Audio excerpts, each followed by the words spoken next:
All right, welcome to the Explainer. Today we're cracking open the Compendium on a truly legendary warrior from the world of Nioh 2. We're talking about a build so powerful, so perfectly synergistic, it can basically conquer the impossible. Let's dive right in. So, let me ask you a question. It's something every gamer has faced. How do you beat a game that feels, well, unbeatable?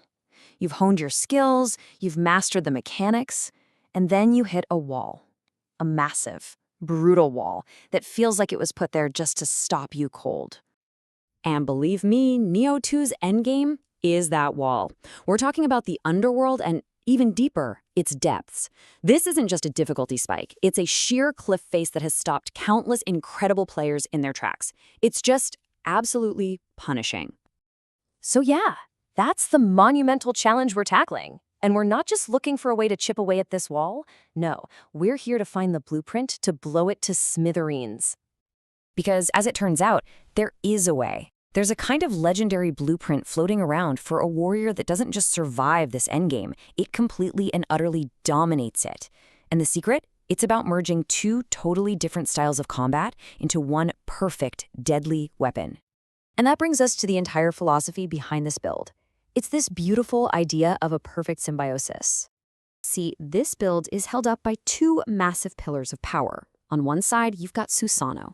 Think of this as the path of the pure warrior. It gives you a buff called versatility that rewards you for using a ton of different skills with a gigantic 60% damage boost. Then, on the other side, you have Tsukuyomi. This is the path of the mage. It weakens enemies you hit with spells and, get this, it gives you your magic back when you hit things with your weapon. And that, right there, is the symbiosis. These two sets don't just exist next to each other, they actively feed each other. Your melee attacks fuel your magic, and your magic makes your melee attacks way, way stronger. It creates this incredible feedback loop, a self-sustaining engine of destruction that basically never runs out of fuel. So that sounds great, right? But how do we actually put this thing together? Let's get into the nitty-gritty of forging this arcane warrior, starting with the gear. Now, the whole foundation of this build rests on a really specific gear setup. We need the full 7-piece bonus from the Tsukuyomi set, and the super powerful 6-piece bonus from Susano.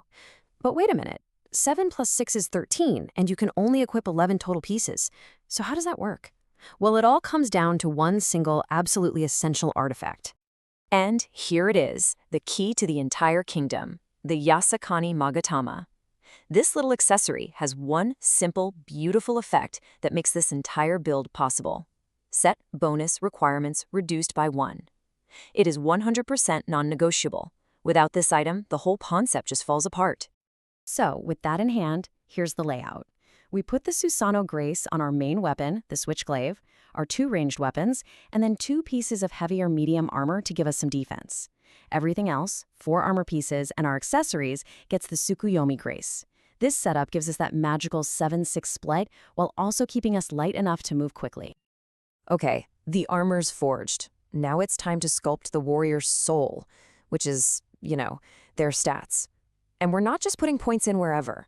We're aiming for very specific numbers to unlock 3 incredibly powerful passive abilities called ultimates. And these are our targets. We're pushing for 200 points in magic, which unlocks ultimate magic and lets you cast spells instantly. Then 150 in constitution for ultimate constitution, which actually heals you for a bit of the damage you deal. And finally, 150 in courage for ultimate courage, which makes your stamina recovery insanely fast. These aren't just small boosts, they completely change the game. And I just want to stop and focus on this number for a second. 200. That's how many points we're pouring into magic. It is the absolute heart of this arcane engine. It makes our spells hit like a truck, obviously, but since the Switchglaive's damage scales with magic, it also becomes our main source of weapon damage. It is literally everything for this build. So, the armor's ready, the stats are sculpted, we've built the engine. Now we gotta learn how to actually fuel this thing and drive it in the middle of a chaotic fight. I mean, it's one thing to have all the parts, right? But how do they all click together when you're face to face with some giant demon? What's the actual game plan? The whole combat strategy, the entire payoff for all this work, revolves around one single, devastating status effect called confusion. When an enemy is confused, they're basically a sitting duck. They can't recover their stamina, their defenses are shattered, and they take a massive, massive increase in damage from everything. And here's the crazy part. It's incredibly easy to apply. Step 1. You hit the enemy with your weapon, which has the purity element on it. Step 2. You have a little magic orb called a familiar flying around you, and it automatically hits the enemy with a second element, like fire or water. The second those two elements are on the enemy at the same time, boom, confusion. They're helpless, and now you just go to town. And this is where that Tsukuyomi grace just becomes ridiculous. All your most important spells, barrier for that crazy stamina regen, extraction to turn your hits into healing, and the familiars to set up confusion, they become practically infinite. Remember, every time you land a melee hit, you have a chance to get a spell charge back. It means you almost never run out. You've even got a quick change scroll, which is basically a ninja's get-out-of-jail-free card that saves you from a fatal hit. Okay, we've got the gear, the stats, the combat loop. Now it's time for the final piece of the puzzle.